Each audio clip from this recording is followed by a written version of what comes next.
Session 25 of the Law of One. We're going to talk about the battle between the Confederation of Planets and the Orion Group. Let's do this.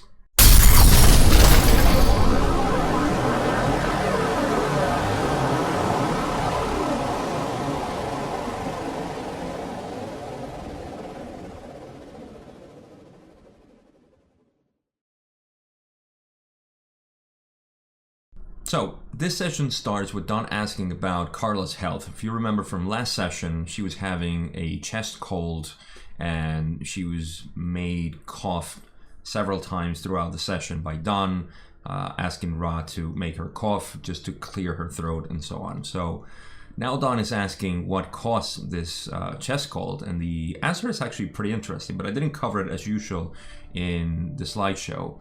And it has to do with the consumption of LSD that Carla had about 2 weeks prior to this recording of this session in February 16. So Ra was explaining that the entity, the negative entity, which was a fifth density negative entity, was causing some interference with her. This entity apparently tried to do a couple of things to her, like trying to depolarize her first, but she was very positive in her experience, and then a couple of other things, and then it just decided to deplete her vital energy. So that's what caused it. Now it's interesting because today I've been having some issues with my camera and my microphone, so hopefully the recording comes out well, at least the audio, which is the most important part, not so much this. But as you can see, I'm in a new setting here, and it's going to be for a while, so hopefully this works well.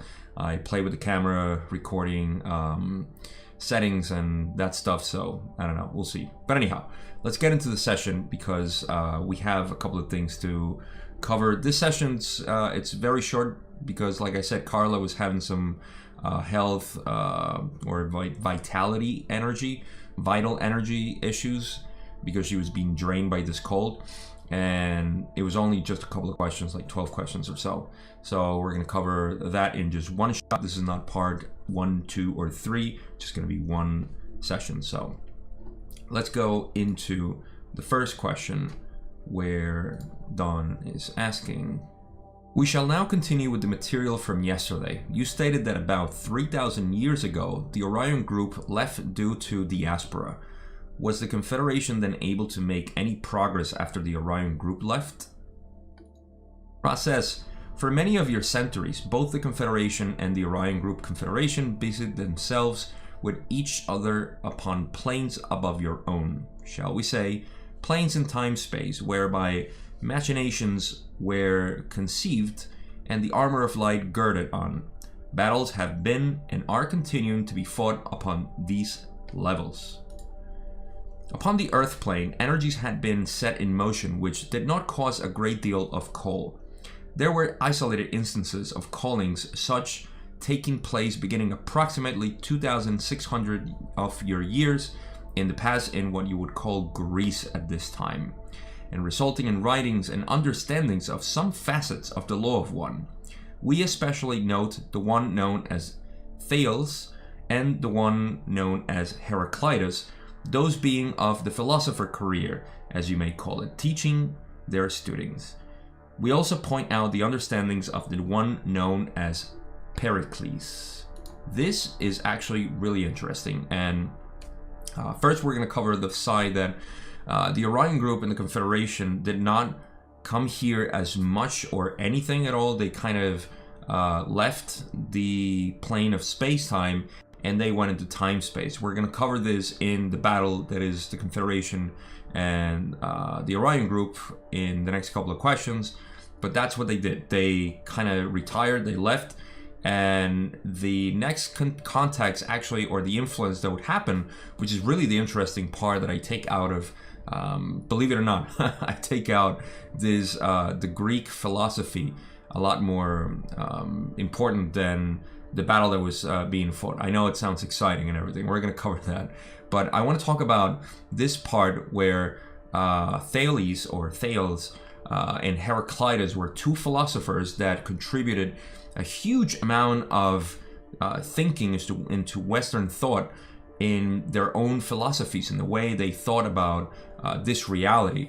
So it's really fascinating to know that Ra is talking about the facets of the law of one being taught or influenced upon these two Greek philosophers. And it's fascinating to me, like I said, because the things that they talked about back then are pretty much aligned with grasping what we know of the law of one.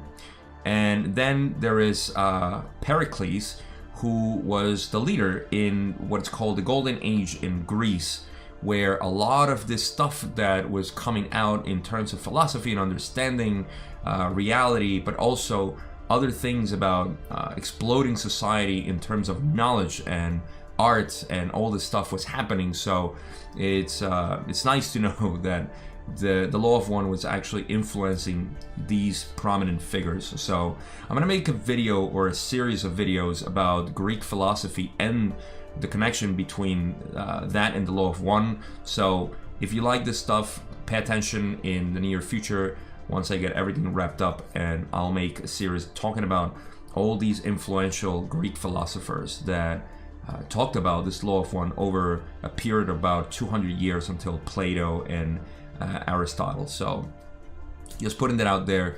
And now let's get on with the rest of the information that's here, where Ra continues and says, at this time there was a limited amount of visionary information which the Confederation was allowed to telepathically impress. However, for the most part during this time, empires died and rose according to the attitudes and energies set in motion long ago, not resulting in strong polarization, but rather in that mixture of the positive and the warlike, or negative, which has been characteristic of this final minor cycle of your beingness. So, cool to know that if you remember from all the past sessions, from about session 19, we started talking about the end of the second cycle, and I know I've mentioned this several times, but for context, we talked about the end of second density rather, and the beginning of third density cycle. Now this was a series of sessions where Don was inquiring about historically from 75,000 years all the way to now, and now we're reaching the end of that.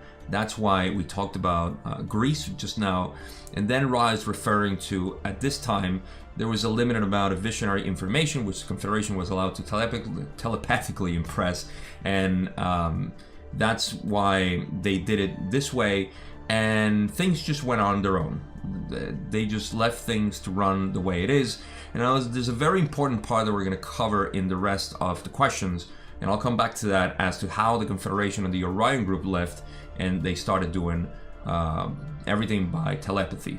And the what happened I like the fact that they mentioned that empires died and rose, just like the Persian Empire, Alexander the Great in Macedonia, and of course Rome, part of that too, and other empires that have come and gone. So they're basically wrapping up pretty much all this stuff, and the rest has been just telepathically impressed upon people in the history of things. So that's what we're covering so far. There's not much information here, and Don, being very curious about this stuff, of course is going to ask in the next question, you spoke of an Orion Confederation and a battle being fought between the Confederation and the Orion Confederation.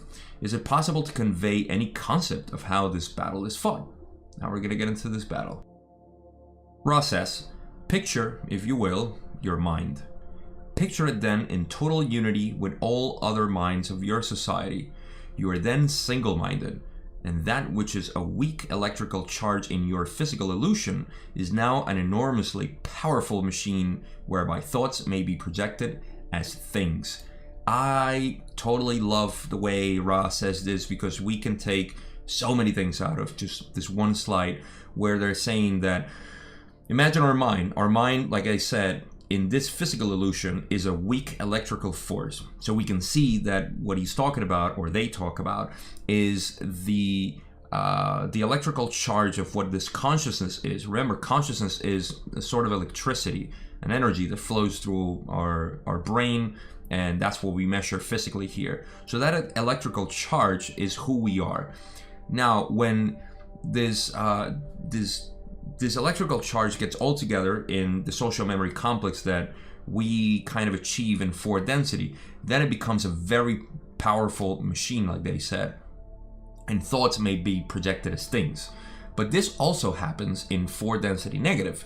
So now there are 2 social memory complexes, and we're going to get into that now, trying to influence one another in this strong energy that is being projected to each other as things. So just wanted to emphasize on that, like how we can extrapolate here that we are a very weak electrical charge. However, we are that electrical charge that creates consciousness, or that manifests consciousness.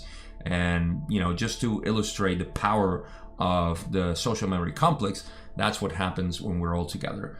And this is something that can and actually happens a lot in our 3rd density illusion, as they say, that when we get together and we say meditate, the effect of meditating together is huge. And we've talked about the law of squares, even though Ra doesn't like to talk about it as law of squares, but or as a law. But yeah, the squaring of us getting together and maximizing or potentiating that call, it's really cool. So let me not linger in this too much, because I geek out on this. So Ra continues and says, in this endeavor, the Orion group charges or attacks the Confederation arms with light. The result, a standoff, as you would call it, both energies being somewhat depleted by this and needing to regroup. The negative depleted through failure to manipulate, the positive depleted through failure to accept that which is given. And we're gonna cover this a lot better in the next question. I'm not gonna explain it here because it's gonna make more sense as Don asked the next question, where he says, actually, could you amplify the meaning of what you said by failure to accept that which is given? Ra explains, at the level of time-space at which this takes place in the form of what you may call thought war, the most accepting and loving energy would be to so love those who wish to manipulate that those entities were surrounded, engulfed and transformed by positive energies. This, however, being a battle of equals, the Confederation is aware that it cannot, on equal footing, allow itself to be manipulated in order to remain purely positive, for then, though pure, it would not be of any consequence, having been placed by the so-called powers of darkness under the heel, as you may say. Alright, so let's cover this last 2 slideshow. I'm going to go back and read again when they say, at the level of time-space at which this takes place in the form of what you may call thought war, the most accepting and loving energy would be to do so love those who wish to manipulate that those entities were surrounded, engulfed and transformed by positive energies. So this is what the positive entities, or the social memory complex, the Confederation, would try to do, is to engulf them in that positive energy, and they're trying to give that loving energy. And then, this being a battle of equals, the Confederation is aware that it cannot, on equal footing, allow itself to be manipulated. So they are rejecting the manipulation that happens when this exchange of energies happen and collide, I guess, or clash, as you want to see it. And they cannot accept that. It's almost like this is a good example, and I'll make a pause here to make the analogy or the reference as to us. When somebody's trying to manipulate us, we want to be service to others, that's not what we should allow. We shouldn't allow people to manipulate us to make them feel good, to make them feel better about themselves, and to improve them, because that definitely is improving them in their polarization. We cannot allow that. It makes sense to us. So in the same way, the social memory complex, the positive one, cannot allow them to be manipulated to give them what they want. So I hope that makes sense, because that's just a really good law of living here, or rule if you want to. So Ra continues and says, it is thus that those who deal with this thought war must be defensive rather than accepting in order to preserve their usefulness in service to others. Thusly, they cannot accept fully what the Orion Confederation wishes to give, that being enslavement. Thusly, some polarity is lost due to this friction, and both sides, if you will, must then regroup. It has not been fruitful for either side. The only consequence which has been helpful is a balancing of the energies available to this planet so that these energies have less necessity to be balanced in this space-time, thus lessening the chances of planetary annihilation. And yeah. Okay, so in the past slide, I'll read it again, and I'll click again, and there we go.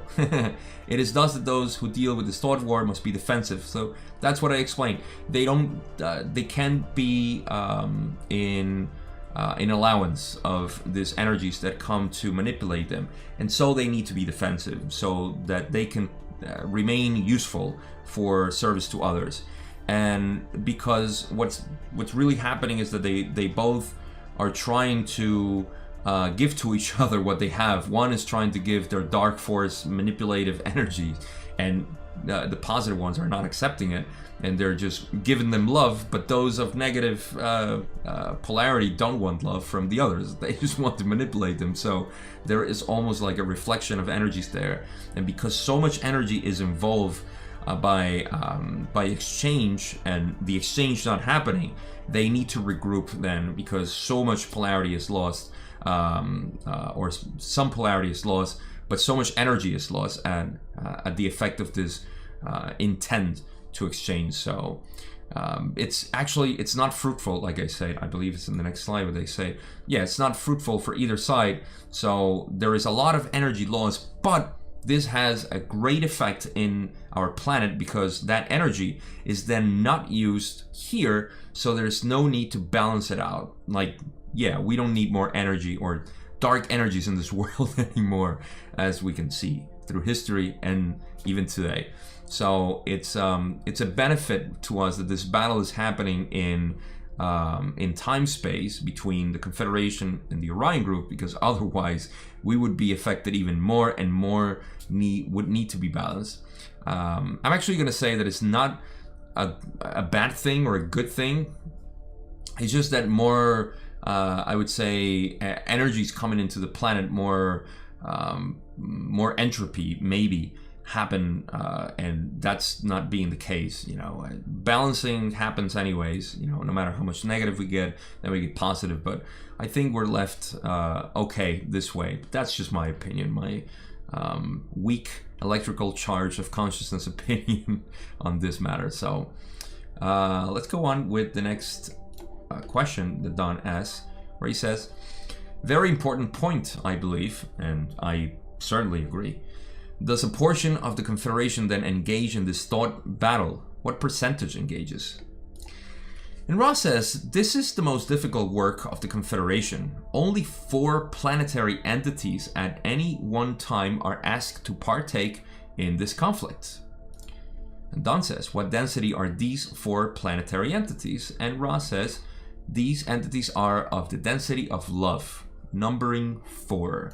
So, we're gonna get into why it's only 4 density that they engage into this, but it's only 4th density. Remember, 3rd density is us, 4th density is where we're going to, where we create the social memory complex.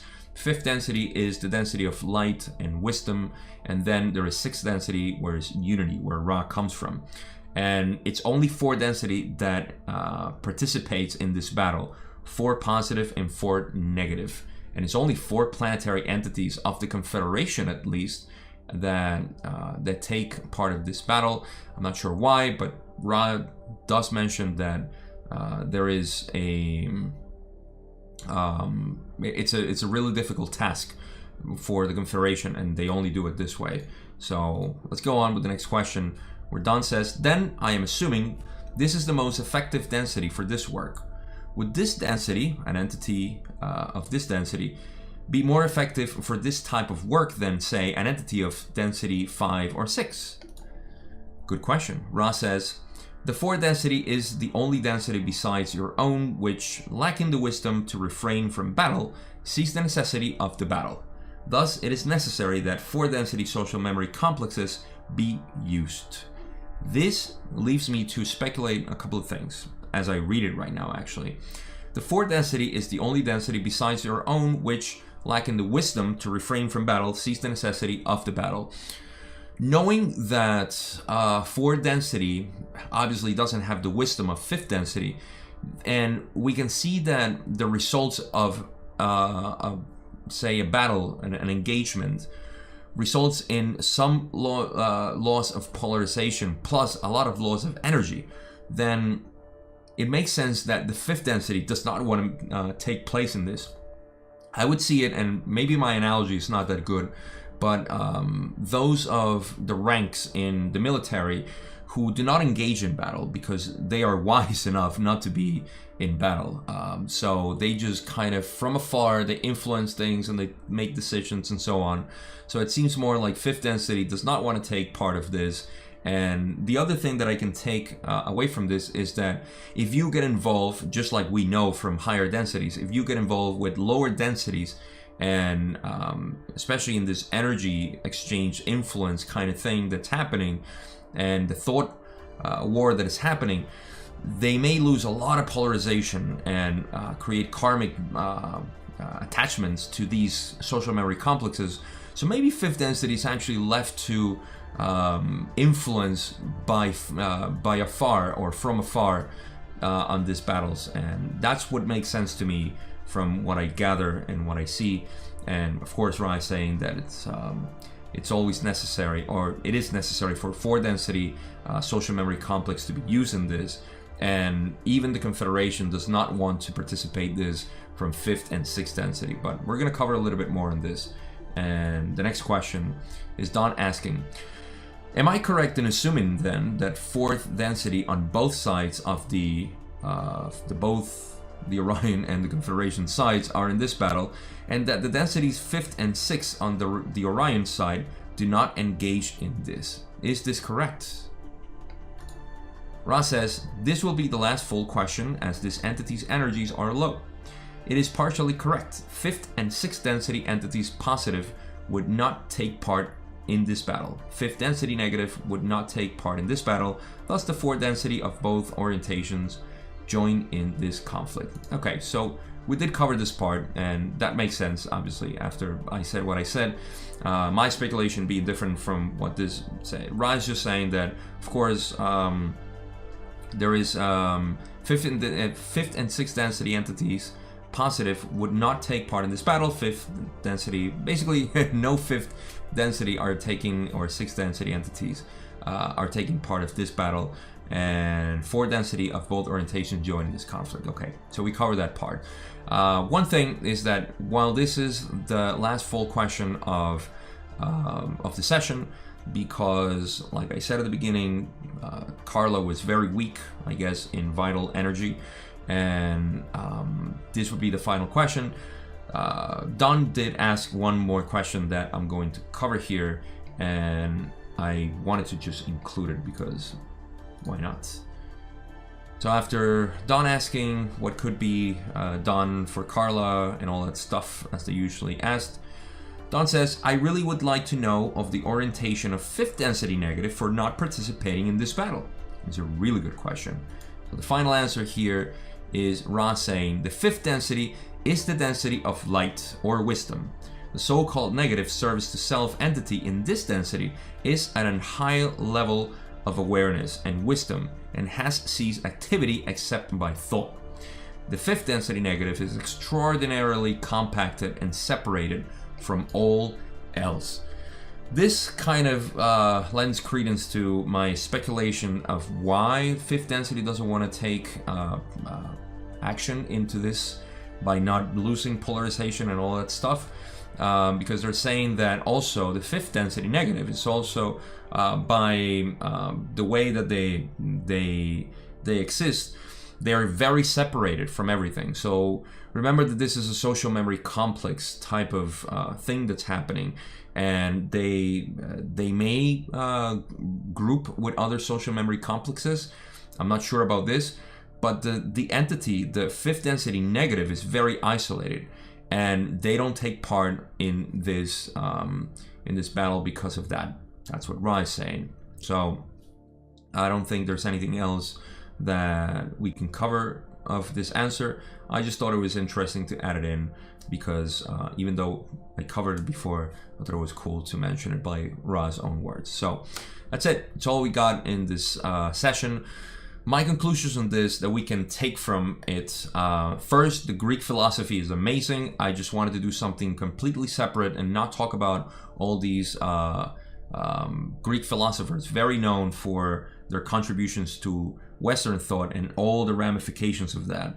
But it's very interesting that Ra was talking about those things, and that we know that the law of one was given back then, and we can dive really deep into all this stuff. That's why I make it a separate video or a separate series of videos explaining all those parallels that I find between Greek philosophy and the law of one, and how we now know things that are beyond what Greek philosophy was trying to attempt to answer back then. But in part of the conclusions, what I wanted to include was that little part that I mentioned that is practical for us to know, that the wisdom that is created by not allowing yourself to be manipulated, which is something that we all come into conflict when we're trying to be service to others, and certainly something that has happened to me when you want to help people, you want to be of service to others, and you find that they're just trying to manipulate you, or they're trying to trick you into being. And this goes along with a lot of relationships that we get into, and we don't know it. We have to start shaving that off of our aura, if you want. All those people that have been creating this dependency on us, and all these gimmicks that they use to try to get something out of us. It doesn't matter how much you want to be a service to them. If they're doing it with a negative intent, then you're losing a lot of energy and you're wasting a lot of time and effort on them. You're not accomplishing anything by satisfying these people. And if you're in one of these relationships, it's really painful for people to go through this. There's a lot of resources. People who have psychopathic behaviors try to have, and with psychopaths, I don't want to, evoke this image that we have from psychopaths being killers and so on. I mean, psychopathic behaviors are present in a lot of people. You'd be surprised. A lot of family members in my in my own family have psychopathic behaviors, and this is something very natural. It's very normal that happens. Once we get into that, I'm not going to go deep into psychopathic behaviors and how they kind of get into your mind. You've probably had them. I definitely had them to some degree, but it's only when you get to the extent that they're very intense that you kind of see it manifested. So it's not something strange to us. We're kind of used to that. And the point is that we shouldn't allow ourselves to be manipulated by others. We can try and help other people when we see that that help is not being just like in this battle that happens between the Confederation and the Orion group. You try your best to give your love to them. You try your best to include them in your own space. But if you see that they're not being helped by you, or they're not being accepting of anything that you're giving, then you should just stop. And here, it's not a social memory complex. Like they said, it's a very weak energy or electrical charge that we are. So we have other things to worry about. So anyhow, that's my conclusion. Hope you liked this video as usual. Subscribe if you haven't, of course. Check the links in the description. And session 26, we're going to cover in 2 parts because it's a little bit longer. Carla was fully recovered, or much more recovered, so we had more questions to ask. So that's it. I'll see you in session 26.